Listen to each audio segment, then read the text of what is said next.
So I'm pleased to introduce our next presentation, Michelle Goodridge from Wilfrid Laurier University. And Michelle is going to be speaking to us about perceived and unperceived barriers to access for gaming library collections. Thank you, Michelle. Good morning, everyone. Thanks, Mark. Nice to see my colleague first thing in the morning. Give me 1 second to share here.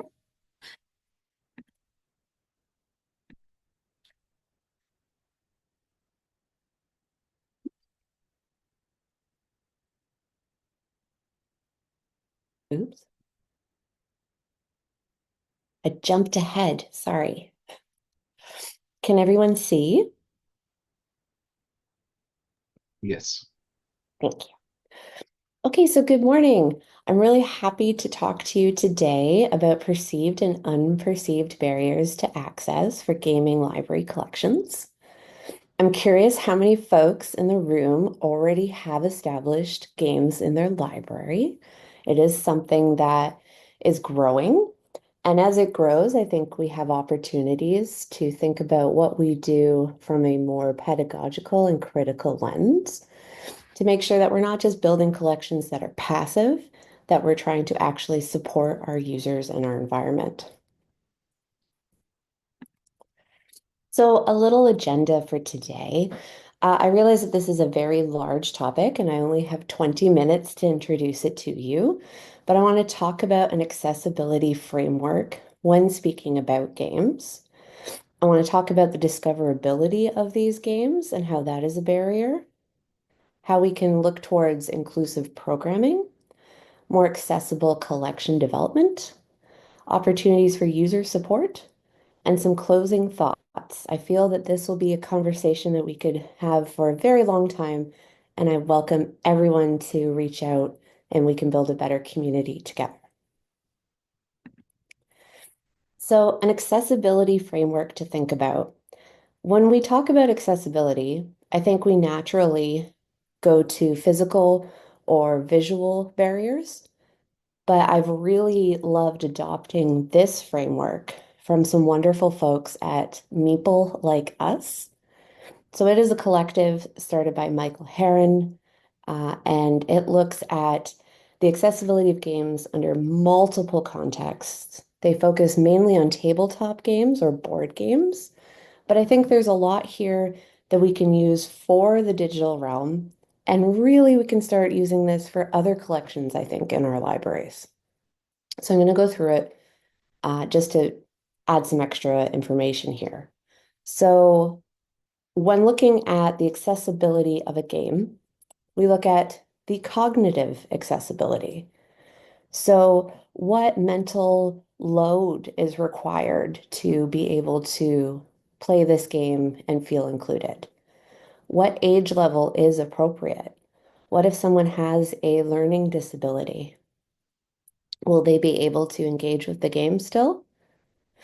So there are multiple different things that can fit under this lens, but it is something to definitely consider. Similarly, emotional accessibility. I don't know if anyone's ever played Monopoly with a bunch of friends and it gets out of hand and you get to table flipping mode, people get upset, a lot of emotions are evoked, and games can bring out the best, the worst, or in the case of something called a serious game, they can have really deep, visceral, sort of social justice emotions coming out when we're playing.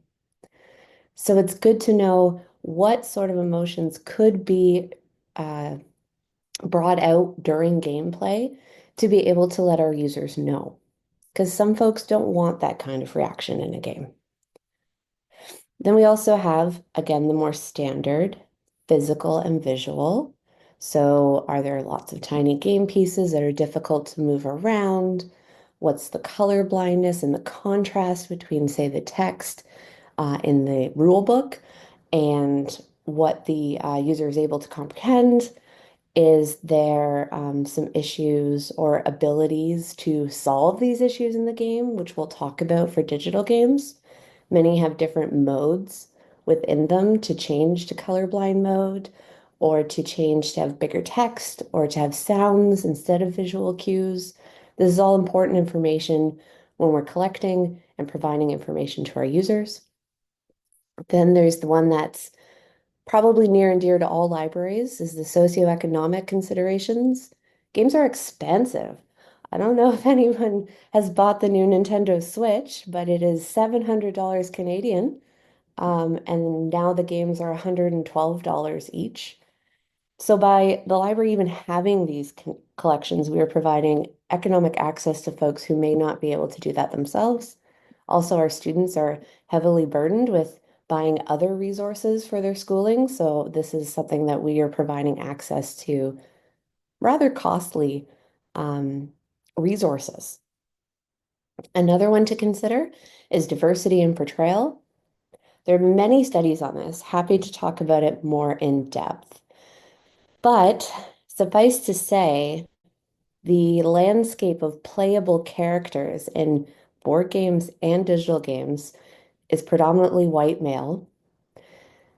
And in having that knowledge, we should be looking for games that have images, voices, and stories from other folks so that they feel included in the game, they feel seen in the game, they feel understood in the game. And last but not least is this idea that none of these particular pieces of this framework necessarily happen in a silo. There can be intersectionality. Someone could have multiple different things going on, different needs for when they are playing a game. So we need to be mindful and understand how to help them in those situations as well. So let's talk about the game industry a little bit. Second. So, spoilers, it's a hot mess. But I think there has been some positive change. So some of you may not know, but the very first accessible controller that was available was actually for the original Nintendo. You had to know about it and you mailed in for it and paid an additional fee, but it allowed you to play differently than holding the standard controller. Fantastic. However, since the 1980s, the next release of an adaptable controller wasn't until 2018 from Microsoft. This is a huge segment of the playable population that is being underserved.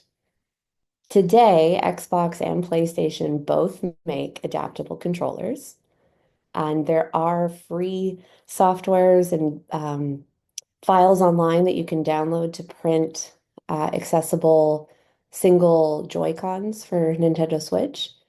But a lot of this is actually coming from the users and not coming from the industry itself. In 2015, the FCC just required that all game communication between players on consoles is accessible for those who have sensory disabilities. So again, these are really far into the future.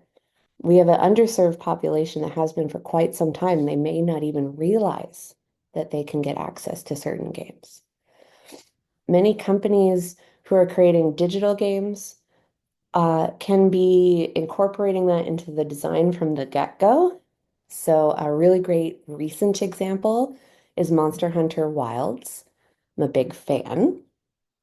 But that game has a toggle to turn on arachnophobia mode. So then there's no spiders in the game to scare you, if that's something that bothers you, which I thought was really nice. But they also have colorblind mode. They have to change text size. They have higher contrast. So more and more of these features are becoming standard by default, not by being forced to be. It's really on the onus of the game companies to decide whether or not they include this sort of stuff.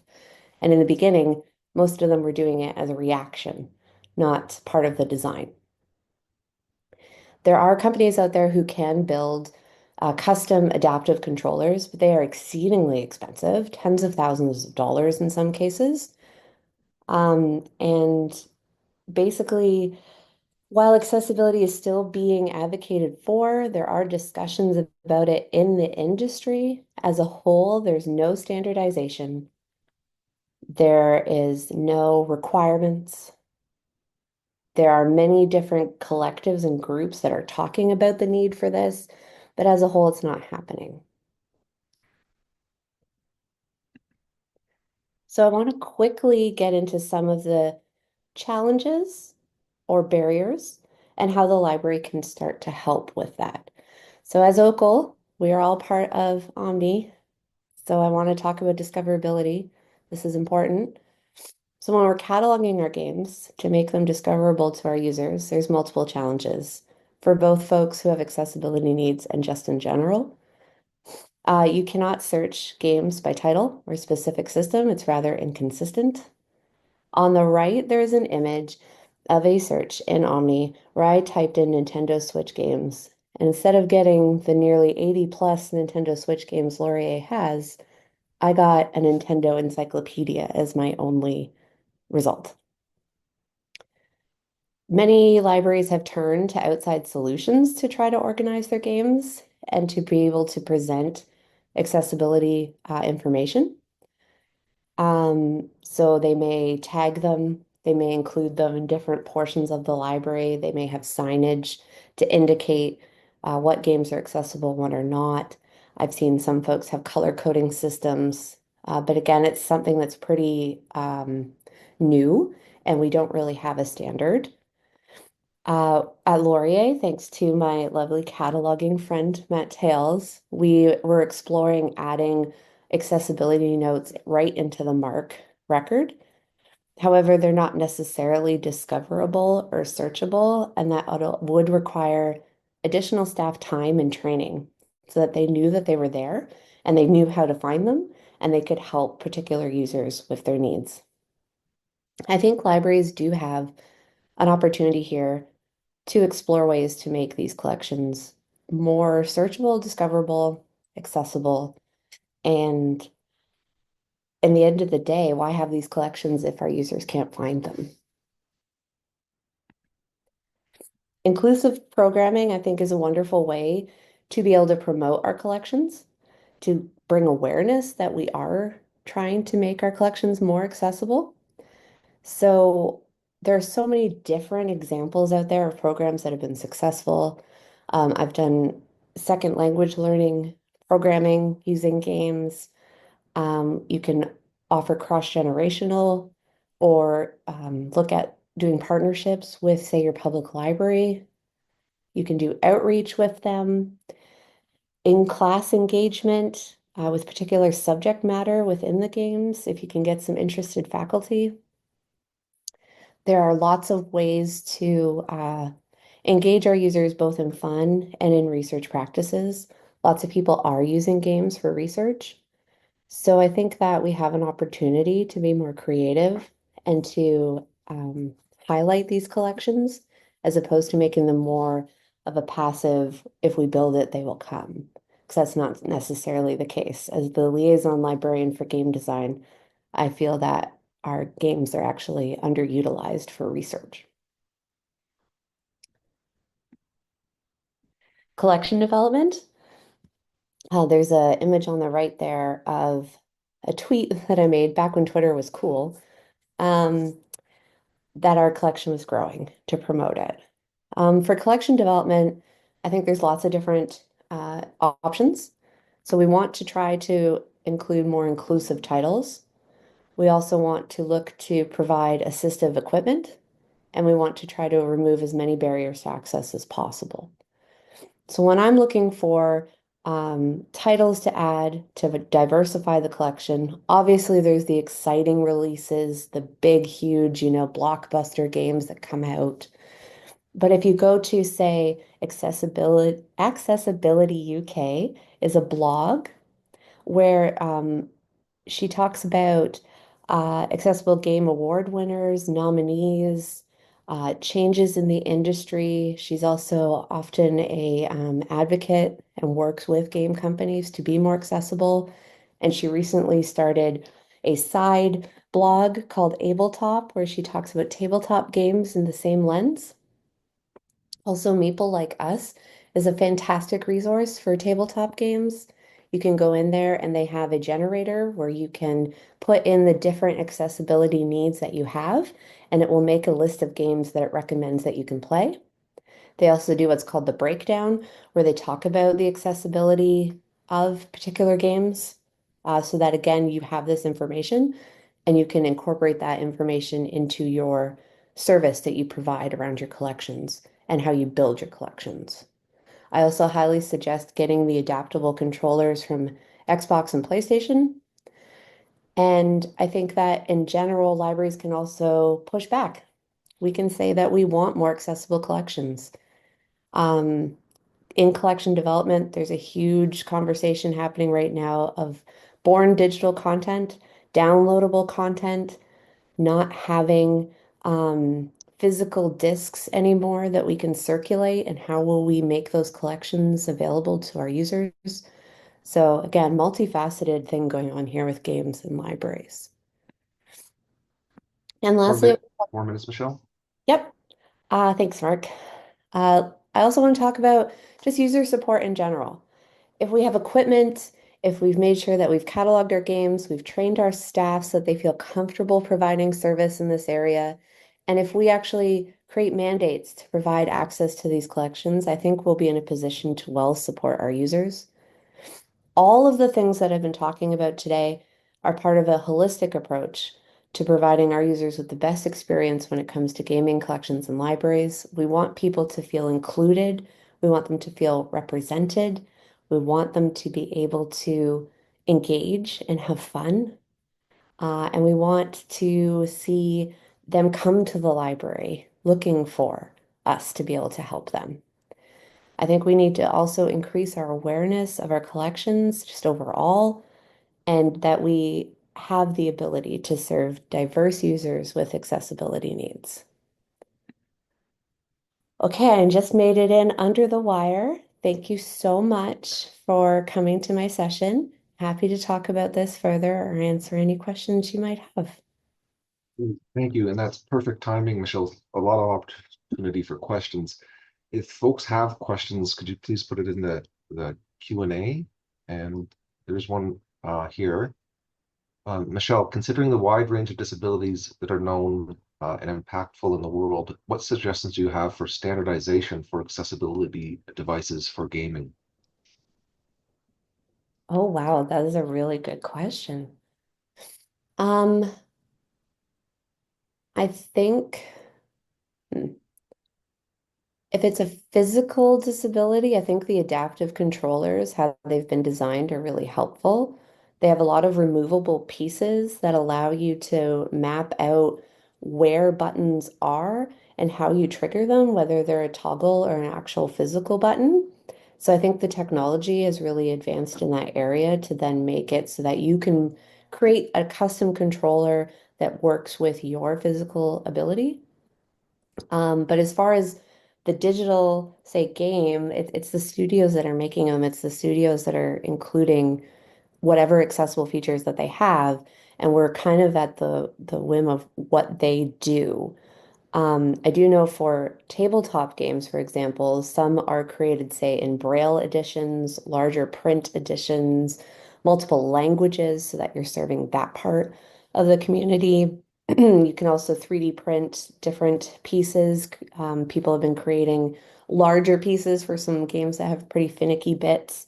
So again, we're kind of beholden to the industry itself and what it's producing, but there are some workarounds, and we can be aware of what those workarounds are, or try to make, again, choices when we're collecting, that we are trying to get the large format, we are trying to get accessible controllers, we're making note of what games are more accessible than others. I hope that helped. It does, yeah. And I think one of the things you mentioned is that libraries can speak up when we're acquiring and make our voices heard, which probably helps the industry align with standards. There's another question. Are there any considerations for removing potential hazards that any graphics or other elements may present for users, such as folks with epilepsy or migraines? with gaming events slash programs or overall uses of library spaces? That's a really good question. To be honest, I have not done that at any of the live events I've done to date, but that is definitely something I may want to consider for sure. Um, I think that again, having to default to what the games themselves say, um, as far if they have their own warnings about potentials for epileptic response or stuff with high visuals. I think that if you're running digital content, to just kind of have a look at the game itself, probably before running a program would be good, and to use your best judgment whenever possible. But maybe having some warnings, especially if you're going to be in an open space that could be accessible to just walkers by. You don't want to dissuade people coming to the space in the future. So definitely something I haven't done in practice, but I think that that's a really good idea. Yeah, and this is totally what these symposiums are for, to share ideas. We have a few more minutes, so while people maybe are thinking of a question, I do have a question for Michelle. This is just my own. Um, I guess for people who've been excluded from participating in games, the role of inclusive gaming, inclusive programming and outreach seem all the more important to say, hey, we're trying to make spaces for you. I wonder if you could maybe kind of comment on an example of that kind of inclusive programming or inclusive outreach to bring people into the game experience. Yeah, so I think there's a few different angles to take that from. I think that there's a misconception that an awful lot of people aren't quote unquote gamers because they don't play hardcore games. But people have games on their cell phones. We play games with our friends. I think that everybody actually is a gamer at heart. We all like to play. So I think that that is one aspect to kind of hone in on because when you just kind of create a program and say you talk about some of these really big games, it can be intimidating, especially if it's a really complex game. So when I've done gaming programs, say in the library, I do a lot of learn how to nights. So we'll like learn how to play Catan. So it's a game you've probably heard about. You don't really know. Maybe you don't want to ask questions and feel awkward in front of your friends. Tonight we're going to learn how to play it. Or we're going to learn how to play Magic the Gathering. So that's a collectible card game that's rather popular. So those nights are actually really successful. I did those at the public library, and we would have one expert or person that knew the game really well at each table, and we would take the time to teach the games to other people so that they felt that they were included. They heard that these games were fun, and then they were able to kind of engage with them in a more safe environment. Not that your friends aren't safe, but sometimes you can feel a Mhm. little intimidated if everyone knows it and you don't. So that was a really nice way to kind of introduce people to games. Um, the partnership I did with the YMCA and the International Students Office was highly successful using domestic or bridging the gap between domestic and international students and creating an opportunity for friendship and connection through games and helping them practice their English language skills. So again, we picked more simple games. We had to pick a lot of games that didn't have a lot of cultural references because there was some confusion there that put them at a bit of a disadvantage. But when you're playing, you're not only doing all of these good things that I talked about at the beginning, like building friendship, rapport, practicing your skills, but you're having fun and you don't necessarily notice you're doing those other things. So those are programs that we can create that bring people to the library, and then we can highlight, hey, we have these collections. Check them out. There's other things that you might be interested in. So I think there's a lot of, I would almost call them like gateway sort of programs that bring people to the space to make them aware, and then we can start, showing off the robust collections and services that we have. It's perfect. It's a great example. Those are great ideas. I think we're at the time. There is one more question for you, Michelle, in the Q&A. If you could answer that by typing, that would Sure. be, and then everyone can see that question. So thank you, Michelle.